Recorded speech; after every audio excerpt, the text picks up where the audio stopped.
What is going on, everybody? Non here, and I want to spend some time talking to you guys about Pokemon with tinfoil hat on, like Alex Jones, batshit crazy style. So, one of the things that I had mentioned in a couple of videos ago, when we talk about supply and demand in the Pokemon market, you have this artificial middle, which is above MSRP, 4 box, you just call it 165 to like 180, 200, where the price is never going to sit there for a booster box. And we'll just talk about booster boxes right now and simplify the discussion because you're going to have folks that are going in and scalping as much as they can and trying to sell it for profit. And this creates a significant amount of artificial demand that shouldn't theoretically exist. And that's really the world that we live in now. So one of the ways for the Pokemon company to get pricing back to normal, and by normal I mean 140, 150, 160 per box, ballpark. You obviously don't want to go back down to the the dark days, and you certainly want to be somewhere materially lower than where we are today. Is not only do you have to print a bunch of supply, but you have to disperse that demand across multiple products, and you need to saturate the market by by not saturating one product, not like your Bloomborough Commander decks or your Final Fantasy play boxes. You need to saturate the market by dropping enough product across multiple SKUs that folks want that they have to make a choice, that they can't buy everything. And this is an aggregate macroeconomic conversation, not microeconomic with a bunch of botters and scalpers, etc. But one thing that the Pokemon company knows, and I'm sure that Wizards Coast / Hasbro knows this as well, is how much nominal demand for each product is out there. And I'm sure after a couple sets with all this artificial demand, they know about how many dollars the market will eat, what the spend rate is, what the spend curves are over a period of time, from pre-release to post-release, going into a new set. These are all statistics that are, I don't want to say they're easy to calculate, but the data is readily available that if you hired a bunch of economists or statisticians, you could get to a reasonably accurate place from a planning perspective. So this is where the tinfoil hat is going to come on. So we've talked about how it's going to take a couple week Pokemon sets in a row. I know there have been a bunch of YouTubers that have said the same thing to get things back in line. But what if it's different than that? What if they are planning to release a week set in tandem with a large booster box dump? So let's talk perfect order for now, and then I'll kind of wrap this together because I don't have a lot of time today. So first of all, the ETB is great. This is like the WNBA fans throwing a semi-flaccid item on the court. That's the first thing I thought about with this. I thought it was hilarious. It's the art was clearly done from somebody who doesn't understand pop culture. But if we look at the cards, and I kept all the ads up here just to drive you guys nuts because I know you'll love that. And look, we have Magic the Gathering, Ixalan, the next thing to zoom. By the way, I do need to do a video on Magic because Commander decks are by far the best performing product in the entire market right now, unless obviously you're buying Pokemon at distribution price. But so perfect order is the perfect configuration for an underperforming set. And when I say that, as of right now, they're saying over 120 cards. 120 cards, small sets do not perform well. Now, in the long term, they're okay. But, for the longest time, Obsidian Flames, the singles were worth garbage because it's so easy to open them. They're certainly not going to print fewer of the boxes because that would be the antithesis of what they're trying to do, which is saturate the market on the new products and get to the point of reaching demand. And by the way, I don't quite know what what distro purchase orders look like for this yet. I will probably know by middle of next week, early next week. We'll have some idea what they look like because the orders obviously just came out. But 120 cards is tiny. It's super tiny. I think the Ascended Heroes is close to 300 for a specialty set. And obviously, they don't want to tank specialty sets now. Shroud of Fable is a little bit unique because that was a rush set, in my opinion, just to try to get it out for Worlds in Hawaii, I think was August or September, whatever, August of 2024. But they don't want to tank that. So they have to look at a set like this.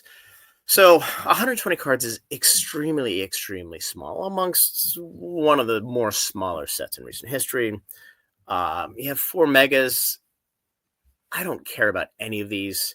And again, I'm not huge into Pokemon, the cartoon per se, the characters per se. I don't really grow up on it. I grew up more on the Magic side, so it's a little bit more businessy and objective as opposed to somebody who's like, oh, this is my favorite Pokemon. I have had a stuffed animal growing up. That's not where I'm coming from. 9 Pokemon EXs, don't care. 11 IRs is kind of terrible, and then 6 SIRs is kind of terrible. I think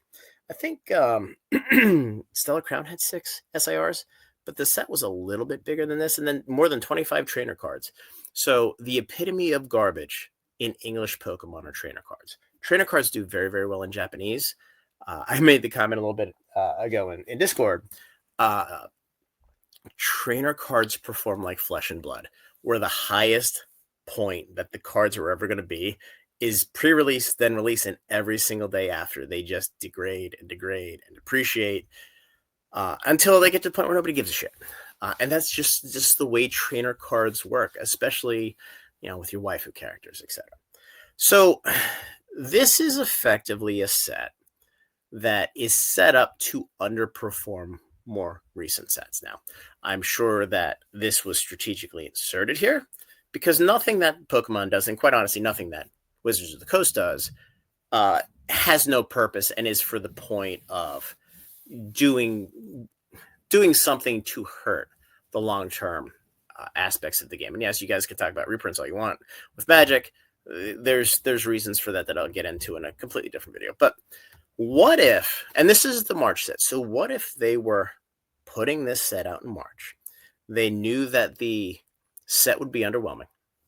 The demand for the set would not be sky high. Now, it will probably still be around $200 at release for booster box. But in tandem, as I mentioned in multiple videos, we have the Mega Charizard X Ultra Premium collections, and this is the proof of receipts that I showed you guys, just to see that the data that I'm getting is more reliable, in my opinion, than what it was before I got this confirmation. Because, again, I was told there's approximately 3 million sold. This is a purchase order or packing slip representing 2.55 million units from the same area. I was told that there is approximately 1.5 packages of Phantasmal Flames booster boxes to be delivered mid-February, theoretically to be delivered and shipped in tandem with Perfect Order, which means there is most likely a large amount of booster boxes of Mega Evolutions, potentially Destined Rivals. It wouldn't make sense just to hit 2 small sets at the same time, unless you literally just want to crush these 2 sets and you'll effectively moon Destined Rivals and Mega Evolutions 1 and everything before them. But what if the master plan is you punch the market in the face with Perfect Order, which is not going to be a strong set. You punch the market in the face a second time with a massive, massive reprint. And by massive, materially larger than anything we've seen in recent years. With Phantasmal Flames. And then you punch them in the face with Destined or Mega Evolution or both of them. So now you have 2, 3, 4 sets with a large amount of product sitting at distribution, where you're talking $100 million plus of retail value. Now you get to a point where the dollars start to saturate and people start to pull back because now the confidence that if I buy today, I can sell for more tomorrow is going to erode very, very quickly and very substantially, thereby pushing these products back to somewhere around MSRP. And again, I think that's for Mega, for Perfect Order, for Phantasmal Flames. You probably won't get there for Mega 1. You're certainly never going to get there for Destined. It's just not going to happen, just given the strength of the set. But now you have a great reset, or the great reset. We got whatever, the great normalization of Pokemon. So going into what should be the July 30th anniversary specialty set, you now have a market that is somewhat somewhat back to normal before things get absolutely batshit crazy. And I love the fact that the ads keep churning because I know it's going to drive some of you guys nuts. So that's great. And it's Riftbound and Final Fantasy TCG, which is great. So it's going to be interesting to see what happens. But if I was Pokemon, that's exactly what I would do at this point, because you need to punch the market in the face a couple times and just tamp the demand down. And there's no better way to do it than you put out a set like this that's going to have limited demand compared to your bigger sets, and quite honestly, your better sets. And then you just hammer with reprints of other booster boxes around here where everybody's like, okay, well, we haven't seen this in a year and a half. Well, maybe things are different. Maybe I'll be a little bit more hesitant before I start maxing out the credit card on Pokemon. So anyway, tinfoil hat time. Makes sense in my mind. It makes sense with everything I'm seeing. But I wanted to lay that out to you guys because I just I don't see a hole in the logic. So anyway, guys, have a good one, and we'll talk soon.